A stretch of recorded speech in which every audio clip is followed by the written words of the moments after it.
There is a moment that every person knows. Someone says something to you, dismissive, cruel, belittling, and your blood begins to heat. Your jaw tightens. Your mind races with a dozen sharp replies. Everything in you wants to strike back, to match their energy, to make them feel what they just made you feel. But here is the truth that the Stoics understood 2,000 years ago. The moment you react is the moment you lose, not because retaliation is always wrong, but because when you let another person's words dictate your emotional state, you have handed them the keys to your inner world. And that, according to the ancient philosophers, is the greatest defeat of all. Marcus Aurelius, Emperor of Rome, the most powerful man on earth, dealt with disrespect constantly. Senators who plotted against him, generals who questioned his authority, citizens who cursed his name.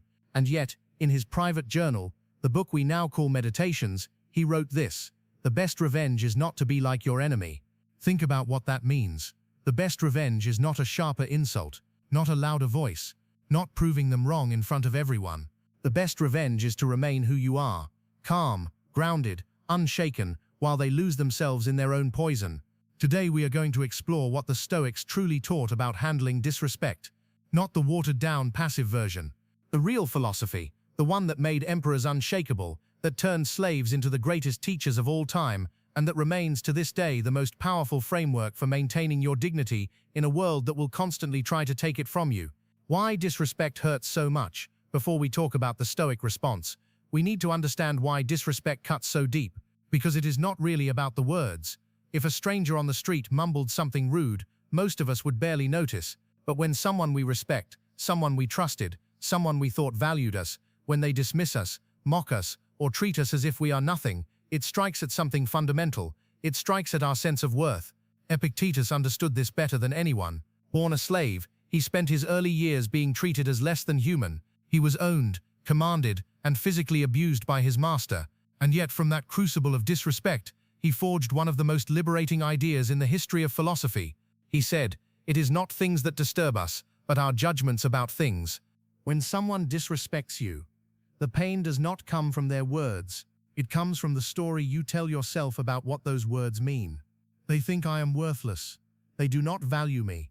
I must not be good enough. That story, that interpretation is what wounds you. And the remarkable thing is, that story is entirely within your control. This is not about pretending disrespect does not happen. It is about recognizing that between the event and your suffering, there is a gap, and in that gap lives your freedom.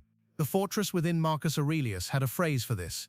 He called it the inner citadel, an untouchable fortress inside every person that no external force can breach. Not insults, not betrayal, not even the cruelty of those closest to you. He wrote, "You have power over your mind, not outside events. Realize this, and you will find strength." The inner citadel is not built in a day. It is built through practice, through every moment you choose not to react impulsively, through every insult you absorb without letting it define you, through every time you pause and ask yourself, does this person's opinion actually change who I am? The answer, always, is no. Think of it this way. If someone walks up to you and says the sky is green, you do not become upset. You do not argue. You do not feel threatened. Why? Because you know the truth. You are secure in your knowledge, and their incorrect statement has no power over you. Disrespect works the same way, but only when you are secure in your own worth. When you truly know who you are, when your identity is not built on the approval of others, insults become like arrows fired at a stone wall. They fall harmlessly at your feet. Seneca put it beautifully. We suffer more often in imagination than in reality. Most of the pain from disrespect comes not from what was said, but from the hours you spend replaying it, imagining what you should have said, constructing scenarios of revenge or vindication. You torture yourself far more thoroughly than your offender ever could. The power of the pause. So what do you actually do when someone disrespects you? The Stoics were practical philosophers. They did not deal in vague platitudes. They gave specific, actionable guidance. The first principle is the pause. When disrespect arrives, and it will arrive, it is one of the certainties of human life. Do not respond immediately. Do not let the heat of the moment dictate your words. Marcus Aurelius practiced this religiously. Before responding to any provocation, he would ask himself a series of questions. Is this within my control? Will my reaction improve the situation? What would the wisest version of myself do right now? That pause, even if it is only 3 seconds, is the difference between a reaction and a response. A reaction is instinctive, emotional, often regrettable. A response is chosen, deliberate, and aligned with who you want to be. Seneca, who served as advisor to the Emperor Nero, one of the most volatile and disrespectful rulers in Roman history, wrote extensively about this.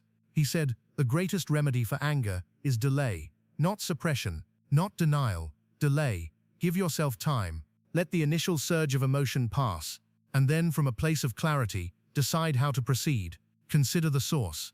The second Stoic principle is to consider the source. Not everyone who disrespects you deserves the same weight of attention. Marcus Aurelius wrote, "When you are offended by someone's lack of shame, ask yourself, is it possible for the world to exist without shameless people? It is not. Then do not ask the impossible." Some people disrespect others because they are in pain. Some do it because they are insecure. Some do it because they simply do not know better. And some, a rare few, do it deliberately, with malice. In every case, the Stoic approach is the same. Understand before you respond. Epictetus taught his students to examine the character of their offender. A wise person's criticism may contain a grain of truth worth considering. A fool's insult reveals nothing about you and everything about them. Ask yourself, would I take financial advice from this person? Would I trust them with something I value?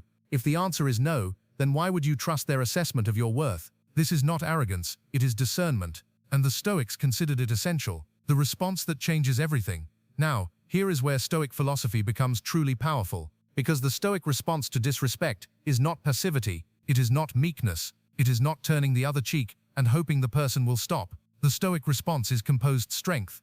When someone disrespects you and you remain calm, genuinely calm, not performing calmness while seething inside, something remarkable happens. The power dynamic shifts entirely. They expected you to crumble or explode. They expected to control your emotions. And when you deny them that control, when you stand firm and unbothered, you become something they cannot understand. Marcus Aurelius demonstrated this throughout his reign.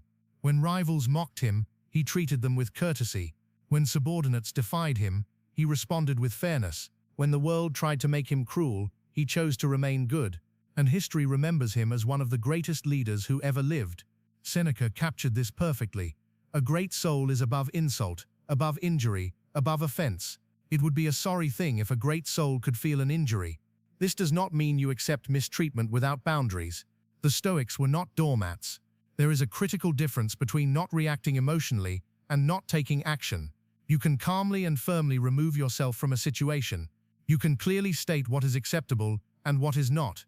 You can choose to distance yourself from someone who consistently disrespects you. But you do all of this from a place of power, not pain. You do it because you have chosen to, not because they forced you to react. The practice of daily resilience, Epictetus, told his students something profound. He said, "It is difficulties that show what men are, not comfort, not praise, not the easy days when everyone is kind. Difficulties, the moments when someone cuts you down, dismisses your efforts, or treats you as if you do not matter, those are the moments that reveal your character. And like any skill, handling disrespect with grace must be practiced." The Stoics recommended a daily exercise they called premeditatio malorum, the premeditation of adversity. Each morning, before you begin your day, briefly consider the difficulties you might face. Someone may be rude to you, a colleague may take credit for your work, a friend may say something hurtful. By anticipating these possibilities, you rob them of their power to shock you. When disrespect arrives, and it will, you meet it not with surprise and outrage, but with the quiet recognition, "Ah, here it is. I prepared for this." Marcus Aurelius began each morning this way. He wrote, "When you wake up in the morning, tell yourself, the people I deal with today will be meddling, ungrateful, arrogant, dishonest, jealous, and surly." This was not pessimism, it was preparation. And there is a profound difference between the two. Your silence speaks louder. There is one final lesson the Stoics teach about disrespect, and it may be the most important of all. Sometimes, the most powerful response is no response at all. Not every insult requires an answer. Not every provocation deserves your energy. Not every person who disrespects you is worthy of your attention. And when you choose silence, not the bitter silence of someone swallowing their anger, but the sovereign silence of someone who has decided that this moment does not warrant their engagement, you communicate something profound. You communicate that you cannot be moved, that your peace is not for sale, that no arrangement of words from another person's mouth has the power to reach the place inside you where your worth resides. Epictetus said, "Any person capable of angering you becomes your master. They can anger you only when you permit yourself to be disturbed by them." Read that again. Any person capable of angering you becomes your master. The question is not whether people will disrespect you. They will. The question is whether you will let them become your master. Whether you will hand over the throne of your inner kingdom to someone who does not deserve to sit in it. The Stoics chose differently. Marcus Aurelius, even as emperor, chose to master himself before attempting to master others. Epictetus, even as a slave, refused to let any man own his mind. Seneca, even facing exile and death, maintained his dignity and composure. They understood something that most people never learn. True strength is not about dominating others. It is about governing yourself. And the person who can stand in the face of disrespect, unmoved, unbroken, undiminished, that person possesses a power that no insult can ever take away. So the next time someone disrespects you, and that time will come, remember this. You have a choice. You can react and give them exactly what they want, or you can respond from the fortress within, with the calm certainty of someone who knows exactly who they are. The Stoics made their choice 2,000 years ago, and it changed everything. The choice is now yours.